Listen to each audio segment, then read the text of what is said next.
What is up, everyone? JD here. I hope you're all doing well today. Today, I have another carry of the week video for you guys. Really excited to get into some of the carries for this week, getting into some knives that I haven't really carried in a while. First, let me start with a pocket check of what I'm actually carrying today.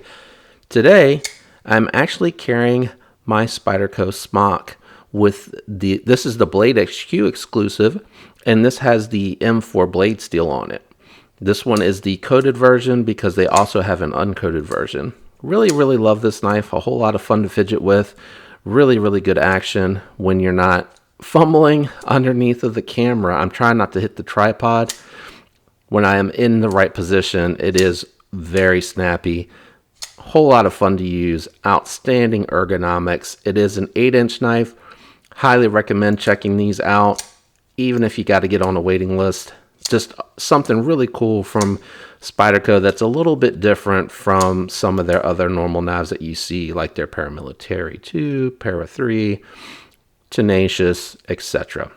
So that is what is in my pocket today. Let me go ahead and get into my carries for the week. So on Monday, I'm going to do another Micarta Monday theme. I do love that theme very much, and I am going to carry my Civivi Elementum button lock. Already messing up early on these deployments, aren't I? Got on the Spyderco and the button lock. The action's really good. It's just I'm at a really bad angle under the camera, so sometimes I mess up the deployment. This particular version is the coated 14CN. That's a 3.5-inch coated blade.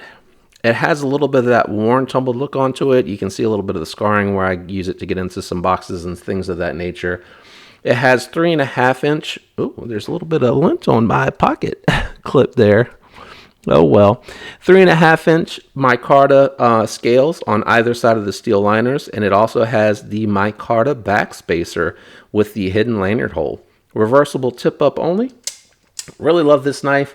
That's what's going to be in the pocket on Monday. You can look forward to that. Let me try to turn this light up a little bit. I think I had it turned down earlier for some other footage that you will see after this one's done.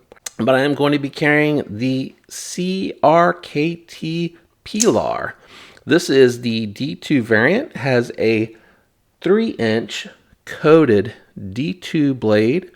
The Pilar is a Jasper Vognus design. It is a right hand only tip up carry. It has a steel frame lock on one side, and it has the G10 scale on the other. A beautiful brass back spacer with a lanyard hole in there for you guys.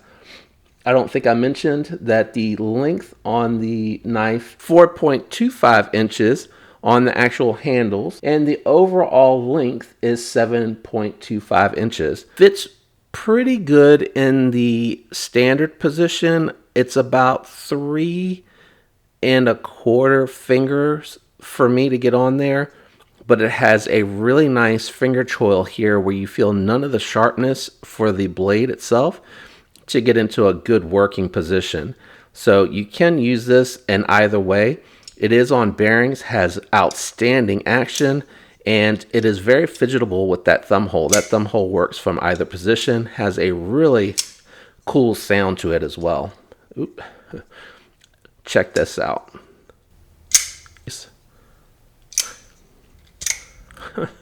I am really messing up these deployments today. It's because I'm hitting that frame on the backside. And that's the only disadvantage on the frame. If you try to put your finger here, you're not going to be able to deploy it. You got to put your fingers way out of the way to get to that, to be able to deploy it with the thumb. Sounds really good though. Probably not doing it justice in person. That is Tuesday's carry right there, guys. Let's go ahead and move on to Wednesday. Wednesday, I'm going to be carrying a knife that I did carry last week. That is the Civivi Asticus. This is a flipper, and the pivot is on bearings. The action, really snappy. I mean, Civivi tunes their knives so well. This is, again, that 9CR, 10CR Damascus steel. And I find that information based on what I researched. It was not in the listing of the knife. I just did a little bit of homework, and that's what I was finding. The blade length is 3.25 inches. The wooden handles are 4.3 inches, and it's an overall length of 7.55. That's right at, for me, with 2XL glove size hands, right at the max for a full 4-finger grip. So I constitute this as a flex duty knife, a knife that could easily go into some heavier uses, such as breaking down boxes and some other, more heavy duty cut purposes. So that's what's going to be on my knife. That's what's going to be in my pocket on Wednesday. Really enjoying that knife. I love the lines on this thing. It doesn't have a full-on Persian, but I think because it has that curve in the handle, which really helps with the ergonomics, and it has a little bit of that drop point that looks like it wants to start to come back up. I just, for some reason, really like the lines on that knife. It's a really good looking knife. And even in the non-Damascus wood handle variant, I really think that the knife is just really good looking. Thursday, I'm going to be carrying a knife that I recently unveiled to you guys that actually had replaced another knife in my rotation, and I'm really enjoying it. And that is my Spyderco Yojimbo 2. This one here is a DLT trading exclusive version. It has a 20 CV coated blade steel. This is a hollow ground blade as well. The length on that blade is 3.2 inches. It is on phosphor bronze washers. Really, really good action too. I mean, outstanding, and it sounds snappy. I mean, listen to that action. Oops. You have to remember with this one, with normal Spydercos, I want to go into the pivot. But the way that this one is kind of swung down lower, you actually want to go out with it more so than you want to go up. So like on my Paramilitary 2, you kind of want to go up. On the Mannix 2, you want to go up. But with the Yojimbo 2, you want to go out with it. Now, this has the tan, or it's like a light tan. It's not really like a tan. When I think of tan, I think of like a leather color. And it is 4.5 inches and really, really textured G10 handles. I really like the way Spyderco textures their handles. It's really nice.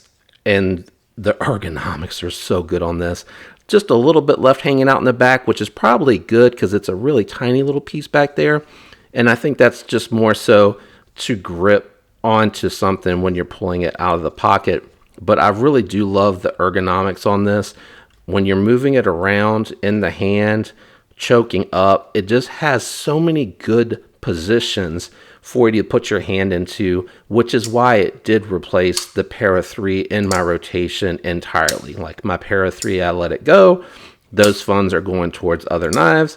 And this is absolutely coming in, and I'd be hard pressed to see this get replaced. I know it's not the prettiest knife, but it is really, really functional, really slicey, and just has, from a utility perspective, the draw cuts. This is just an outstanding working knife. If you like the looks, that's a bonus. If you don't, I understand. It was a little bit hard on the eyes for me when I first saw it, but this thing functionally is outstanding. Super impressed with this.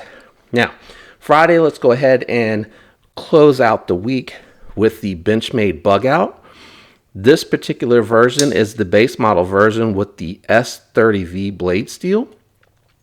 And it does have the Flytanium scales on here. What I did was dye these the Virginia Tech maroon color. And then I picked up a mini Bugout that has the orange hardware on it to get that color combination going.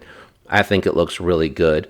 I haven't replaced the hardware per se, just because I really don't know if I want to. I think the orange accents from the barrel spacers and the thumb studs, I think that's kind of enough for me to give it that orange accent. I really just think the burgundy looks really good. But anyway, that'll be what's on my pocket. On my pocket? No, that'll be what's in my pocket on Friday. So that's my carries for the week. Let me know what you guys will have in your pockets this week. If you have multiple knives, even if you're carrying just one knife, I'd love to know. Just curious to see what you have, if you like it, and why. I appreciate the support. If you enjoyed the video, consider leaving a like. If you like this content, consider subscribing. Don't forget to turn on your notification, guys, so you don't miss that content when it drops. I appreciate, again, all the support out there from you guys. Feeling the love, feeling loved. Hope you all have a fantastic week. Thanks for tuning in with me today, guys. Peace.